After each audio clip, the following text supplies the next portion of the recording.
이 경전이 출생한 곳에 대한 얘기를 쭉 우리가 앞에서 했었죠. 이 앞장에서는 부처님께서는 금강경에서 모든 진리와 부처님이 다 나왔다라고 얘기를 했어요.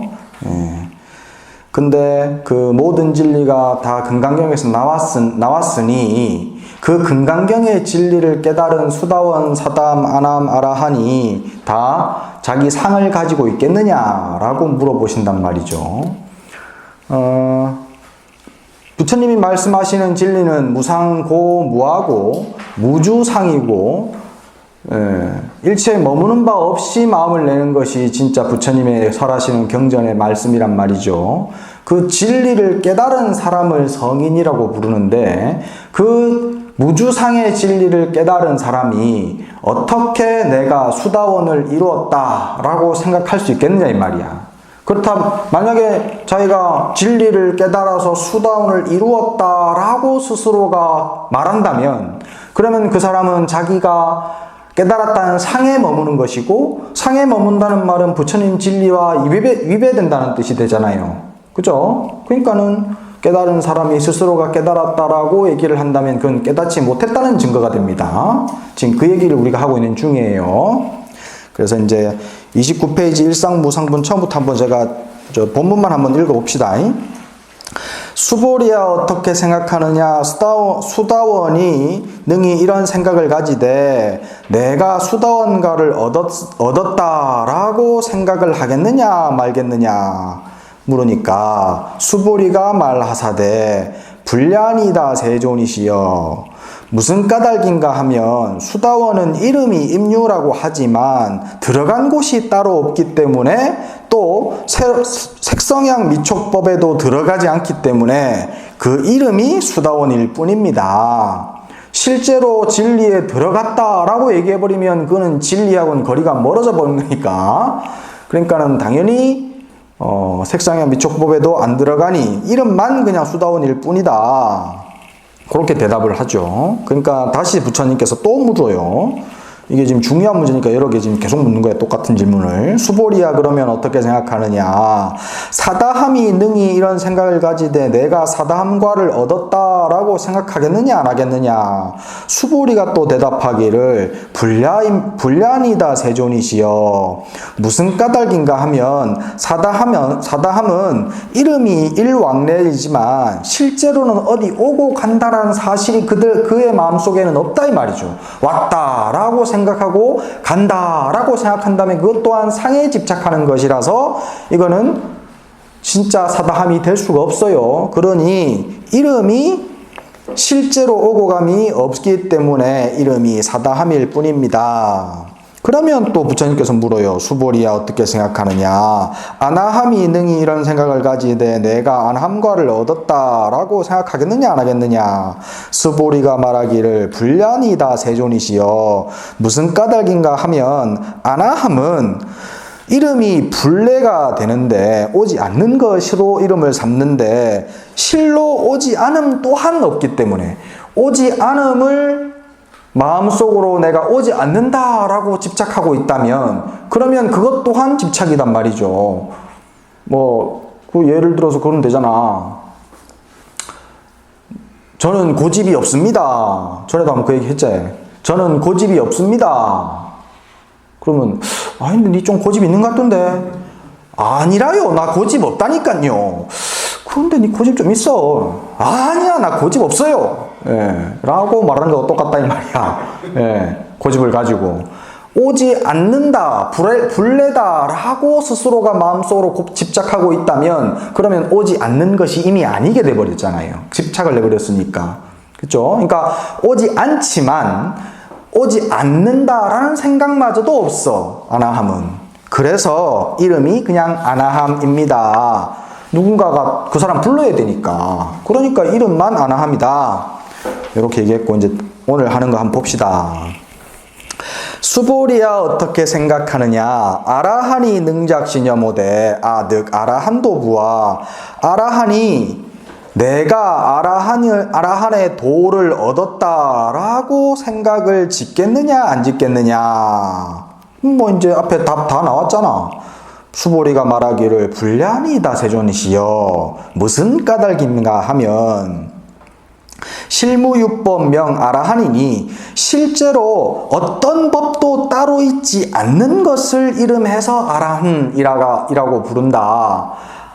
아라한은 번역하면요 무학, 더 이상 배울 것이 없는 사람이에요. 아라한이 아가 빨리어에서는 부정의 뜻이거든요. 제일 앞에 붙이는 아가 부정의 뜻이라서 아라한 그렇게 부르면은 라한이 아니다. 근데 라한이 없다라고 부르는데 라한이 배우다라는 뜻이거든요. 그래서 더 이상 배울 것이 없는 사람. 우리가 이제 우리나라에서는 아라한을 줄여가지고 나한 그렇게 부르죠. 근데 사실은 잘못 줄인 거예요. 그러니까 아자를 빼면 안 돼. 예.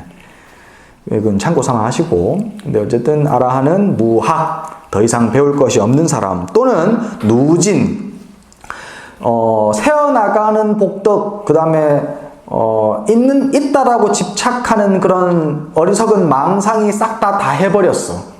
그걸 누진, 셀루자에 다 할 진짜 써가지고 누진이라고 불러요. 더 이상 어느 것이 있다라는 집착, 그 다음에 번뇌망상이라는 생각이 아예 싹 다 해버려가지고 이제는 더 이상 번뇌망상에 휘둘리지 않아요. 그래서 누진이라고 부르고요. 또 혹은 무쟁, 더 이상 싸움, 다툼이 일어나지 않습니다. 나라는 생각 자체가 완전히 끊어져 버렸기 때문에 다툼이 완전히 사라졌어요. 아라한은요 도의 가위에서 바라보면 부처님하고 평등합니다. 똑같습니다. 다만 복덕의 차이가 있어가지고 부처님이 복이 수승해가지고 조금 달리 사용하는 그 방편들이 조금 다양한 것일 뿐이지 도의 입장에서는 아라한과 붓다는 동급이에요. 그래서 부처님이 처음 깨달으시고 처음 법회를 법문을 어디서 하십니까? 녹야원에서 하시잖아요. 그죠? 처음 녹야원에 누구 있습니까? 오비구인가? 네, 오비구가 있잖아요. 제자들 5명이 있으니까, 그러니까 이제 그 부처님이 녹야원에서 설법을 하셨고, 그 설법을 하셔가지고 그 제자들이 전부 다 아라한이 됐잖아요. 그러니까 부처님께서 스스로가 말씀하신단 말이지. 이제 드디어 이 세상에는 6명의 아라한이 생겼다 라고 얘기하시거든. 그러니까는 당신 또한 그냥 아라한일 뿐인 거예요. 도의 입장에서 바라보면. 그러니까는 그 제자인 아라한과 당신이 동급이야. 근데 복덕이 워낙 수승하셔가지고 부처님께서는 조금 다르게 방편을 쓰셔가지고 제자들이 수없이 많고 그 법이 지금 2500년이 지난 지금까지도 내려오고 있는 거예요. 그런 의미에서 아라한은 부처님과 똑같다라고 생각하시면 됩니다. 그러니 실제로 이 사람이 어떤 법이 있어가지고 아라한이라고 부르는 것이 아니라 하나도 어떤 법도 머물러 있지 않고 모두가 싹 다 자유롭게 다 떨쳐버렸으니 그러니 이름이 아라한이니 세존이시여 약 아라한 작시녀 모대 만약 아라한이 이렇게 생각을 짓되 아득 아라한도라 하면 내가 아라한도를 얻었다 라고 한다면 즉 위착 아인 중생 수잔이다. 곧 이 사람은 아상, 인상, 중생상, 수자상을 집착한 것이 됩니다. 그렇죠? 예. 내가 아라한의 도를 얻었다 라고 말하는 순간 그 사람은 나에 집착했고 아라한 도에 집착했어요. 그러니 이 사람은 아상, 인상, 중생상을 가지고 있고 아상, 인상, 중생상, 수자상을 가지고 있다면 이 사람은 도인은 아니다 이 말이에요. 성인은 아니다. 세존이시여 그 다음 줄 세존이시여 불설 아등 무쟁 삼매인 중에 최위 제일이라 부처님께서 말씀하시기를 내가 여기 지금 수보리가 얘기하고 있잖아요. 여기서 나는 수보리를 얘기하는 거예요. 수보리 나가 무쟁 삼매를 얻은 사람들 가운데에 가장 최고 제일이다. 제일이 된다라 하시고 무쟁삼매라는 거는요 안으로는 보고 들리는 그런 것에 휘둘리지 않고 밖으로는 바깥 대상인 소리와 색깔에 물들지 않는 상태, 그것이 무쟁이에요. 무쟁. 마음속으로 내가 보고 듣는다 라는 착각에 빠지지 않아요. 그리고 바깥으로 저 대상이 있다 라는 것에 빠지지 않아요. 물들지 않아요. 그래서 싸우지 않습니다. 그걸 가지고 무쟁이라고 부르고, 또 삼매라는 것은 우리가 이제 오해를 좀 하고 있는 단어가 여러 가지가 있는데, 그 중에 하나가 이제 삼매라는 단어인데요. 보통 우리는 삼매에 들었다라고 얘기를 하면은 그냥 바깥 경계가 싹 다 끊어져 버리고 그냥 고요하게 침잠되어 가지고 뭐 새가 머리에 집을 지어도 모르는 상태, 세월이 어떻게 흘러가는지 모르는 상태, 그런 것을 가지고 우리는 삼매라고 이해를 하고 있어요. 그죠? 근데 삼매는요, 그거랑 달라요. 한순간도 깨달음의 상태, 진리의 자리에서 벗어나지 않는 것이 삼매입니다. 우리가 알고 있는 그 삼매, 오로지 고요하고 고요하게 바깥 인연들이 싹 다 끊어져 버린 그 상태는 선정이라고 불러요. 선정. 선정과 삼매는 다릅니다. 한순간도 한 찰나도 진리의 자리에서 벗어나지 않고 항상 빠릿빠릿하게 깨어있는 것, 그것이 삼매입니다. 오직 본래 깨달음의 자리에서 물러나지 않는 상태, 그걸 삼매다라고 이해하시면 됩니다. 그래서 무쟁삼매라고 하면은 안팎에 보고 듣고 느끼는 그 주체와 보고 들리는 대상에 전혀 휘둘리지 않고 물들지 않고 오로지 깨달음의, 본래 깨달음의 자리에서 깨어있는 상태, 그게 무쟁삼매예요. 보고 듣고 느끼지만 그 보고 듣고 느끼는 주체와 보고 듣고 느끼는 그 대상에 한순간도 물들지 않고 오로지 본래 고요하고 본래 깨달아 있는 그 상태, 어디에도 물들지 않고 어디에도 휩쓸려가지 않고 항상 머무는 바 없이 깨어있는 상태, 그게 무쟁삼매예요. 그 무쟁삼매를 얻은 사람 중에 가장 제일이고 또 제일 이욕 아라한이라 하시냐, 이것이 곧 제1의 이욕 아라한, 욕망을 완전히 벗어난 아라한이다 라고 부처님께서 저를 칭찬해 주십니다. 다시 세존이시여, 부처님께서 말씀하시기를 제가 무쟁삼매를 얻은 사람 중에 가장 제일이라서 이것이 곧 제1의 욕망을 떨쳐버린 아라한이다 라고 칭찬해 주십니다. 자, 아라한에 대해서 이제 그러면 야보스님이 또 뭐라고 해주시겠죠? 뭐라고 했는지 한번 봅시다. 파정즉 운행곡구요. 정을, 선정, 아까 얘기한 선정이에요. 여기서 정이라는 것이 선정을 잡으면 곧 구름이 골짜기 입구에 걸쳐져 있는 것이고, 방하하면, 내려놓으면, 방하는 모든 것을 싹 다 내려놓는 상태를 방하라고 부릅니다. 내려놓음에 달이 차가운 연못에 떨어짐이로다. 이렇게 이제 야보스님이 시를 노래를 불렀습니다. 고요하다는 것은, 선정이라는 것은 구름이 골짜기 입구까지 싹 다 덮어가지고 다 자욱하게 물들어 자욱하게 구름이 덮여있는 상태야. 자욱하게 구름이 덮여있으면 앞뒤가 끊어져가지고 자취마저도 없겠죠. 다 모든 것이 싹 다 고요적적일 뿐이야. 고요적적일 뿐이야. 근데 그 고요적적 그것만 가지고 앞뒤가 끊어지가지고 구별마저도 완전히 끊어진 그 고요적적이 진리가 아니라고요. 불교를 조금만 공부한 사람은, 잘 모르고 그냥 대충 이해하는 사람들은 이 고요적적이 곧 부처인 줄 알아. 그래서 오로지 선정만 닦으려고 해요. 근데 그거 이미 부처님이 2500년 전에 금지하신 거예요. 선정주의.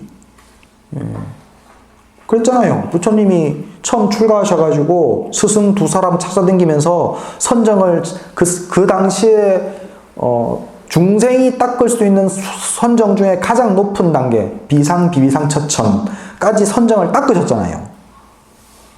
그래갖고 스승한테 인가까지 받으셨잖아요. 근데 부처님이 그거는 해탈의 길이 아니라고 버리셨잖아요. 그래서 그 다음에 고행하시잖아요. 선정을 버리시고 고행하셨잖아. 고행도 끝까지 하셨어요. 당신 표현대로 당신 이전에도 당신 이후에도 이렇게 고행하는 사람은 없을 거다라고 분명히 말씀하셨어. 그 정도로 확실한 고행을 하셨어. 근데 고행도 버리셨어요. 근데 희한하게 불교 공부하는 사람들은요, 선정을 닦으려고 하든 아니면 고행으로 가든 그렇게 수행을 하려고 그래. 부처님 일생도 제대로, 부처님 일대기도 제대로 모르는 사람이에요, 그 사람들은. 어쨌든 선정이라는 것은 그렇게 구름이 꽉 끼어가지고 앞뒤 분간이 완전히 안 돼버리는, 전후가 완전히 끊어져 버린, 자치가 완전히, 흔적마저도 완전히 다 사라져 버린 상태라고 이해를 하시면 돼요. 근데 그거 말고 방하, 내려놓는 자리. 내려놓는다는 것은 달이 말갛게 떠가지고 있으니까 하늘도 꽉 채워서 다 밝히지만 거기에다가 땅에 있는 못까지도 하나의 못이 아니고 못이 있으면 못이 있는 대로 조그만한 잔에도 물이 담겨 있으면 그러면 하늘의 달이 여기에 다 비친단 말이지. 1000개의 강에 1000개의 달이 다 비친단 말이야. 달은 하나지만. 그죠? 그렇게 온 세상을 밝게 비추고 있는 것. 그러면서 어디 하나 걸리지 않고 집착하지 않는 것. 그것이 방하예요. 그 두 개 같이 있어야 된다고. 선정과 방하 두 개가 함께 있어야지만 그래야 진짜 이욕 아라한 무쟁 삼매인 중 최위제일이 된다고. 그 이제 다시 밑에 이제 또 설명 보충해 줍니다. 환마 하증마요. 말이라고 부른다고 해가지고 어찌 일찍이 그것이 말이겠으며 호우 미필우라. 소라고 부른다고 해가지고 반드시 소가 될 수는 없어. 이거 뭐예요, 이거? 죽비. 예. 막대기라고 하면 틀렸습니까? 맞잖아요. 몽디 그럼 틀렸습니까? 스틱 그럼 틀렸습니까? 맞아.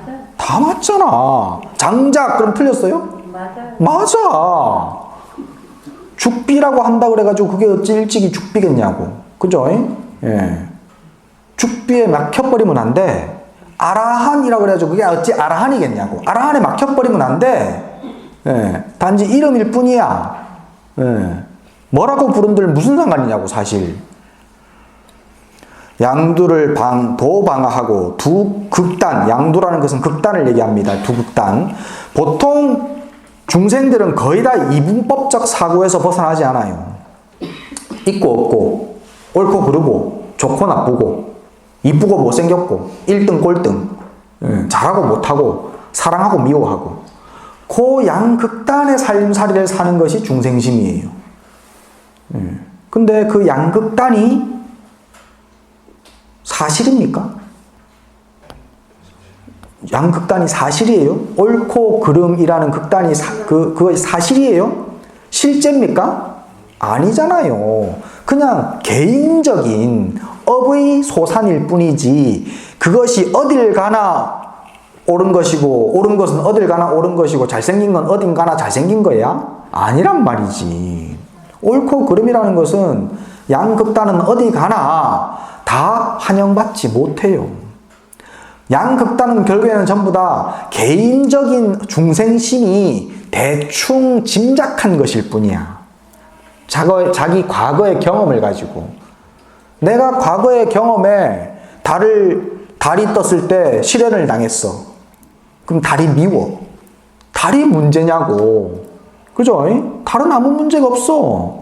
근데 개인적인 경험에 의해 가지고 대충 짐작해서 과거의 경험을 가지고 대충 짐작해 가지고 달은 안 좋은 거, 내 거, 네 거, 옳다, 그러다, 좋다, 나쁘다, 있다, 없다 전부 다 그 대충 짐작한 거 아닙니까? 지혜의 눈으로 바르게 바라보면 이거 있습니까? 없습니까? 말을 못 하잖아, 그지? 있다 해도 틀리고 없다 해도 틀렸어. 그죠? 예. 이제 조금 이제 말이 통하잖아, 서로. 있다 해도 틀렸고 없다 해도 틀렸어. 스님의 지금 소리가 계속 들려. 스님 소리는 있어요, 없어요? 없어요. 없다 그러면 안 된다니까. 있다고 해도 틀렸고 없다 해도 틀렸잖아. 그죠? 없다고 하면은 작용이 있는데 분명히 듣고 지금 알잖아. 아는데 없다 하면 되는가. 응? 오리발 내밀면 안 돼. 그 양극단을 싹 다 내려놓아라. 양극단은 사실이 아니다. 중생심의 소산일 뿐이다. 내려놓아라. 그런데 거기서 한 발짝 더 나가야 된다고. 중도도 일시에 휴하라. 중도. 양극단을 떠난 자리. 부처님이 항상 강조하시는 진리가 중도거든요. 그렇잖아요. 양극단을 떠난 자리. 이게 비싸. 20만 넘겨줬어요. 비싸. 이거는 싸. 이건 한 3,000원 하나? 예. 네. 그죠? 이거는 비싸고 이건 싸. 비싼 거 있고 싼 거 있으면 우리는 보통 어떤 걸 선택해요? 비싼 거 선택하잖아. 비싼 게 좋은 거다라고. 비싸다 싸다는 양극단이에요. 그죠? 예. 근데 일반적인 중생들은 비싼 것과 싼 것을 놔두면 비싸고 좋은 것이 좋은 것이고 더 소중한 것이라고 생각해가지고 비싼 것은 고르고 안 비싼 거는 그냥 대충 놔둬요. 근데 지금 내가 배고파 죽겠어. 어떤 게 소중해? 빵을 먹어야 빵이 소중하잖아, 빵이. 있어도 예. 효용에 의해 가지고 달라지는 것이지 극단에 의해 가지고 취해지는 게 아니란 말이에요. 우리는 좋은 거 하면 그냥 언제나 무조건 좋은 거라고 생각하고 미운 놈 하면은 그냥 그 새끼는 뭘 해도 꼬라지가 보기 싫어. 예. 중생심의 소산이라고. 좋은 것이든 싫은 것이든 미운 것이든 사랑스러운 것이든 각자의 효용이 다 있습니다. 그래서 각각의 효용의 가치에 따라 가지고 각자의 자리에 쓰는 것, 그것이 중도예요. 중도라 그래 놓으니까 뭐 딱 중간이란 말이 아니고요. 예, 그 각자의 효용에 맡겨 쓰는 거. 그게 지혜로운 중도거든. 근데 그 중도마저도 버려버려라. 일시에. 중도를 집착하는 순간. 나는 비싼 거, 싼 거 별로 나는 안 따져. 효용 따라 나는 할 뿐이야. 그래서 나는 대단한 사람이야. 라고 얘기한다면 그 사람은 부처님 진리에 맞는 사람이 아니에요. 아니잖아요. 중도에 집착해버렸잖아요. 머무는 순간 썩는다고. 물은 흐르지 않으면 썩어요. 그러니까 그 중도에도 머물면 안 돼. 풍조도 일시에 내려버려라. 쉬어버려라. 육문의 병출 요 천골하니. 육문이라는 것은 내 안이비설신의를 얘기합니다. 안이비설신의. 그 내 육문에서 저 멀리 하늘의 송골매를 날려보내니. 병출이라는 것은 병자는 흩어버리다라는 뜻이거든요. 병출에서 병자가. 그래서 병출하면은 저 멀리 흩어버리는 걸 병출이라 그래. 그래서 육문에서 저 멀리 하늘의 송골매같이 모든 걸 다 흩어버리면 연기가 피어오르는 것을 우리가 그것만 쳐다보고 있으면 그러면 답답해요. 저 연기가 이 세상을 싹 다 더럽히는 것 같고 공기를 다 더럽히는 것 같아. 근데 그 연기 말고 그 주변을 싹 살펴보면은 연기는 다만 푹 트인 공간 가운데 잠깐 피어오르고 있을 뿐인 거예요. 그죠? 내 고민. 전부 다 고민 하나씩 있잖아요. 그 고민 한번 떠올려 보세요. 지금까지는 고민 생각 전혀 안 하고 있었기 때문에 고민이 문제가 안 됐었는데 지금 고민하니까 딱 문제가 떠오르죠? 그 문제가 지금 있는 그 자리에 그 문제 빼고 다른 공간을 보세요. 다른 것. 내 삶에 있어가지고 그 문제 빼놓고 다른 거 보시라고. 그 문제 심각합니까? 별로 안 심각하잖아요. 죽어요, 내가? 내가 사랑하는 사람이 죽었어요? 안 죽었어요. 그런 거 아니거든요. 지금 삶에서 아주 대단한 근심과 걱정을 누구나 하나씩은 가지고 있지만 그 값만 바라보고 있을 때는 미치고 환장해가지고 지금 당장이라도 죽어야 돼. 내가 그 얘기 한 번씩 한다. 그 몇 년 전에 뉴스에서 내가 봤어요. 실제로 그 주식이 막 떨어져가지고 저 폭삭 망한 젊은이가 하나 있었대요. 30대 젊은이가 주식이 너무 많이 떨어져가지고 전 재산을 다 탕진을 했대. 그래갖고 그 탕진한 재산 때문에 너무너무 걱정스럽고 고민해가지고 자기 아파트에서 떨어져가지고 죽은 자살을 한 거예요. 자기 아파트야. 자기 집. 근데 그 집이 10억이래.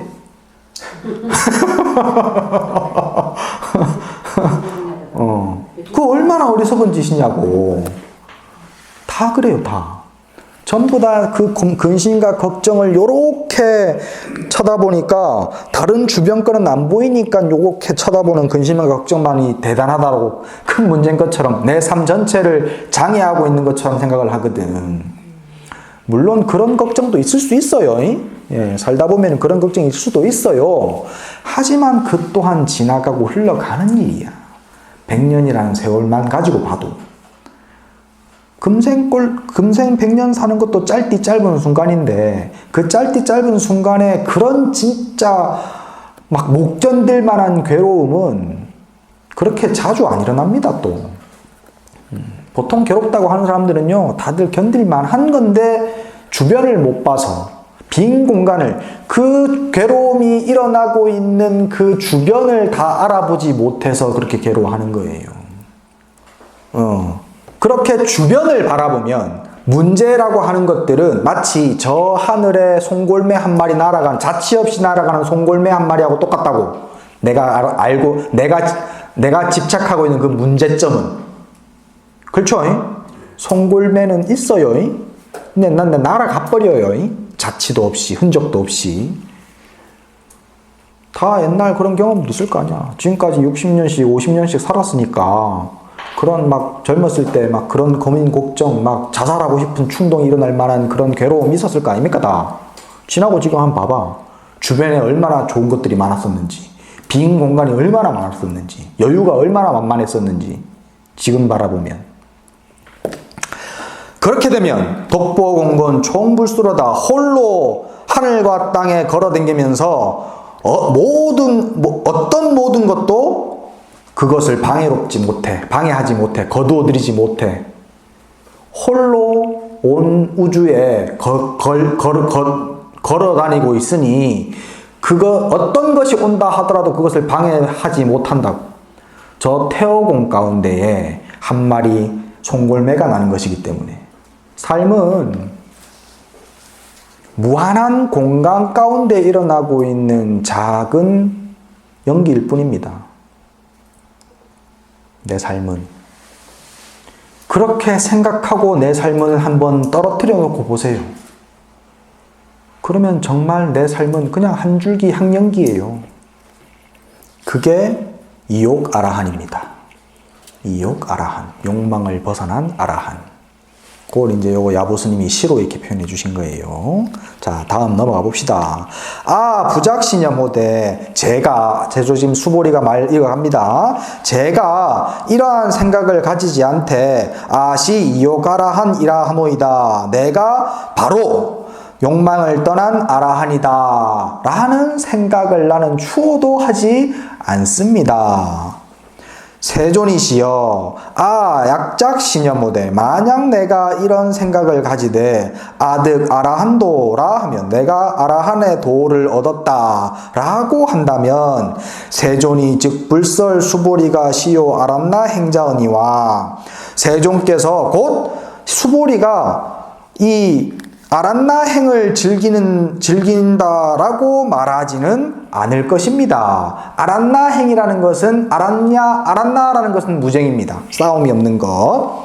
싸우지 않는 아라한의 마음을 즐긴다라고 부처님께서 말씀하시지는 않을 것인데 근데 이 수보리가 실무소행일세. 그런데 제가 수보리가 실제로 그렇게 행하는 바가 없기 때문에 그렇게 뭐 마음속으로 아란나행을 즐긴다라는 집착을 가지고 행한다든지 아니면 나는 부처님한테 어떻게 칭찬받아야지 라는 그런 노림수를 가지고 의도를 가지고 행하는 것이 전혀 없기 때문에 그래서 이명 수보리 시요 아란나행이라 하시나이다.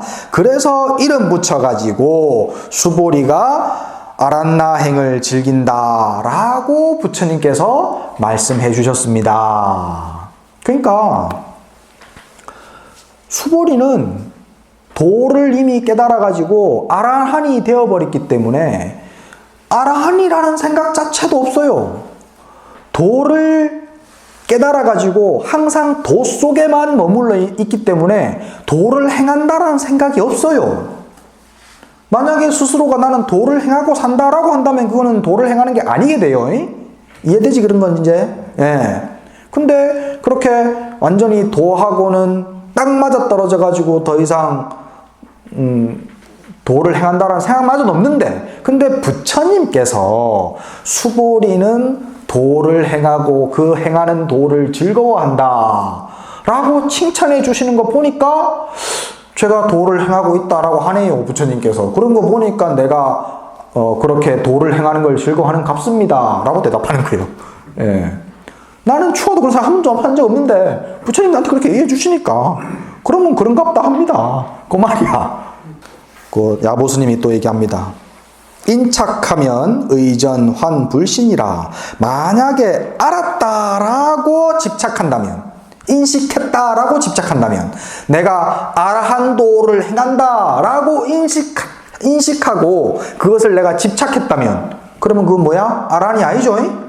그러니까 의전 환불신이라. 옛날하고 똑같이. 의전이라는 것은 의구, 의전 이 말은 옛날하고 똑같이 이런 뜻이에요. 옛날하고 똑같이 도리어 옳지 못하다. 깨닫지 못한 범부일 때하고 지금하고 다를 게 하나도 없다고 만약에 알았다라고 집착한다면. 방복의 은명주하고 석중의 장벽옥이라 조개 배 속에 명주 밝은 조개, 진주가 숨어 있고, 돌 가운데 벽옥이 감춰졌다. 요 벽옥에 대한 고사가 있어요. 화씨지벽이라고 하는 고사가 있는데, 그 옛날 춘추 전국시대에 그 초나라에 산 하나가 초산이라는 산이 있었어요. 그 산에서 화씨라는 어떤 남자가 돌 하나를 발견해. 근데 이 화씨가 딱 보니까 이 돌은 그냥 평범한 돌이 아닌 거야. 큰 돌덩어리인데 평범한 돌이 아니야. 이 속에는 어떤 것보다 귀한 옥이 감춰져 있는 거예요. 그래서 요거를 재련만 잘 해가지고 옥을 빼내면 그러면은 이거보다 큰 보물이 없어. 근데 자기는 그 보배를 보는 눈은 있는데 보배를 단련할 능력은 없는 거예요. 근데 그렇다고 내가 그걸 아무한테나 갖다 주고 그거를 단련할 수가 없거든. 그러니까 이제 왕한테 간 거예요. 초나라 왕한테. 그때 이제 그 초나라 왕이 여왕인가 그래. 여왕. 그래서 그 여왕한테 가가지고 이 돌을 바치면서 임금님 이거 진짜 귀한 거고 이 안에 어떤 거하고도 바꿀 수 없는 보물 옥이 들었습니다 라고 했는데 왕이 보니까 그냥 돌덩이거든. 근데 이 새끼 사기친다고 어디 임금한테 와 사기치냐고 왼쪽 이 아킬레스건을 잘라버립니다. 그걸 월형이라고 부르는데 왼쪽 아킬레스건을 잘라버려요. 그러니까 얼마나 억울해. 자기는 이게 분명히 돌 속에 옥이 감춰져 있다는 것을 분명히 사실로는 알지만 그 주인을 제대로 못 만나니까 너무 억울한 거야. 그래갖고 세월을 보내다가 이제 그 여왕이 죽고 그 다음에 이제 무왕이라는 사람이 이제 여왕의 아들인 무왕이 즉위를 해요. 그 무왕이 즉위를 하고 임금이 바뀌니까 다시 이제 도전한 거야. 화씨가. 그 돌을 가지고 가서 무왕한테 바치면서 제가 이거 임금님 아버지한테 내가 바쳐가지고 내가 사기친다고 내가 발 뒤꿈치가 잘렸는데 이거 진짜 보배라고. 그러고 갖다 바쳤는데 근데 무왕이 보니까 이또 그냥 돌이거든. 그러니까 이 새끼 또 사기치네 이러면서 이제 오른쪽 다리를 잘라버려요. 안진뱅이가 되어버렸습니다. 그러니까 그날부터는 온 시장 바닥을 돌아다니면서 임금은 눈이 없다고 그러면서 펑펑 울고 댕겨요. 얼마 안 가서 무왕이 죽고 문왕이 즉위를 하거든요. 그렇게 문왕이 즉위를 하고 나서 가만히 들리는 소문을 들어보니까 시장에 그 화씨라는 사람이 돌 들고 다니면서 그렇게 정부를 욕한다고 울고 다닌다고 그러니까 부른 거예요. 너 뭐 때문에 그러냐. 그러니까 자초지종을 얘기를 하면서 진짜 너무너무 억울하다고 임금이 진짜 한번 보시라고. 그러니까는 이게 3대에 걸쳐서 사기칠 사람은 아니라고 생각을 하고 자세히 살펴봐가지고 전문가를 불러서 물어보니까 진짜 여기에 엄청난 보배가 들은 거예요. 그래서 결국에는 3대가 지나서 그걸 인정을 받게 되거든. 그게 이제 화씨지벽이라는 고사야. 눈이 없는 사람한테는요, 아무리 좋은 것도 그냥 쓰레기일 뿐이에요. 눈이 없는 사람한테는. 지혜로 눈이 있어야 돼. 요게 이제 또 이 화씨지벽이 고사가 하나 더 있어요. 이게 세월이 좀 흘러가지고 이 화씨지벽이 이제 그 재련이 잘 돼가지고 큰 옥돌로 만들어졌습니다, 이제. 옥돌로 만들어졌어요. 그래서 흠 하나 없는 완전한 옥돌이었어요. 이것을 조나라에서 가지고 있었거든요. 조나라라는 나라에서. 근데 이때는 춘추 말기가 돼가지고 춘추 전국시대 말기인데 전국시대는 어느 나라가 통일합니까? 그렇죠. 진시황이 통일하잖아요. 근데 진시황이 나오기 이전에 진나라가 좀 강했거든요. 그전에도. 그래서 그 진나라가 바로 옆에 있는 이웃나라인 조나라에 그 화씨지벽이 있다라는 말을 들은 거예요. 그래갖고 진나라 왕이 좀 탐을 내요. 그래서 조나라에 사신을 보내가지고 너 네 갖고 있는 그 벽옥 나한테 팔아라. 내가 팔면은 성 15개 줄게. 성 15개의 가치가 있는 거야. 그러니까 그 옥이. 그만큼 보물이야. 근데 이제 조나라 입장에서는 강한 나라가 옥 달라고 하니까 갖다 주자니 성은 못 받을 것 같아. 안 주면 못 받잖아. 약한데. 그러면서 갖다 주기도 좀 그렇고. 그럼 안 갖다 주면 또 어떻게 돼? 그럼 미운털 박혀가지고 바로 이제 공격 들어오겠지. 그러니까 안 갖다 주기도 그렇고. 그래갖고 조나라 왕이 잠을 못 자요. 그런데 이제 조나라에 인상녀라고 하는 재상이 하나 있었어요. 그래서 인상녀가 제가 이제 요거 가지고 가서 어떻게든 해결해 보겠습니다. 저한테 맡기십시오. 이렇게 된 거예요. 그래서 인상녀가 그 벽옥을 들고 진나라로 들어가가지고 진나라 왕을 만납니다. 그래갖고 이제 갖다 바치니까 진나라 왕이 받아가지고 너무 좋거든. 와, 이렇게 좋은 보배가 있다니. 그러면서 막 그냥 갖다 그냥 이렇게 슬쩍 그냥 챙기보고 성은 줄 마음이 없어. 그 인상녀가 뜻 보고는 역시 저놈이 도둑놈이구나 싶어가지고 꾀를 내죠. 저 대왕이시여. 그 완벽해 보이는 옥이지만 작은 흠 하나가 생겨 있습니다. 그거를 보시면 그거를 여기서 고치든지 진나라에서 할 수 있는 방법이 있을 테니까 제가 알려드릴게요. 저한테 줘보세요. 그러니까 그래? 그런 거 있으면 얼른 고쳐야 지금 어디 가르쳐 줘봐. 그러고 줬어요. 그걸 받아가지고 인상녀가 큰 기둥 뒤로 숨으면서 그 벽옥을 들고 가까이 오면 던진다. 가까이 오면 이거 깨뿐다. 이거 깨고 나도 머리 박아가지고 죽는다. 그래 놓으니까 이 사람들이 못 건드렸어. 그래가지고 기지를 발휘해가지고 조나라로 다시 그 벽옥을 가지고 돌아옵니다. 그게 완벽이라는 고사예요. 완벽하다 할 때 완벽. 재밌죠? 여기서 이제 그 석중의 장벽옥이라는 것이 이 고사를 얘기하는 겁니다. 조개배 속에는 진주가 들어있고 돌 속에는 벽옥이 들어있어. 그 말은 무슨 말이냐면 중생 속에 본래 뭐가 들어가 있다고? 부처. 원래 중생 속에 부처 들어가 있는 거예요. 돌 속에 벽옥이 들어가 있는 것처럼 일체 중생은 각각 개개인이 싹 다 부처를 품고 있어요. 또 다르게 얘기하면 그냥 중생처럼 보이는 사람이지만 실제로는 부처를 가지고 있는 거라고. 깨달은 사람, 붓다라고 하더라도 겉보기에는 그냥 밥 먹고 똥 싸는 우리하고 똑같이 보여. 다를 거 별로 없다고. 근데 알고 보면은 바른 눈을 가지고 있는 지혜의 눈을 가지고 오면은 저 사람은 뭔가 달라. 저 사람은 도를 가지고 있는 사람인 거예요. 또 아까 말한 대로 반대로 얘기를 하면 아무리 천하의 망난이라 하더라도 그 사람의 속에는 부처가 잠재되어 있습니다. 자, 그 다음 거 유사 자연향하니 사자는 사향노루 사자예요. 사향노루에는 자연향을 가지고 있어. 그죠? 사향노루는 그 보통 이제 생식기에 향기 나는 주머니 향낭이 있어가지고 몸에서 자연스럽게 향기가 항상 나온답니다. 좀 뭐 그런 거 본 적은 없지만은 그런 동물이 있대요. 그래서 그 사향노루에는 자연의 향이 있으니 하용 당풍립이요. 어찌 바람을 당해가지고 서야만 그 향이 나겠는가? 굳이 향냄새 풍기기 위해 가지고 바람만 써가지고 서 있지 않아도 자연스럽게 향기는 나오게 돼 있다고. 부처가 그렇다 이 말이에요. 겉보기에는 중생인데 근데 그 사람은 가만히 있어도 저절로 향기가 뻗쳐나와.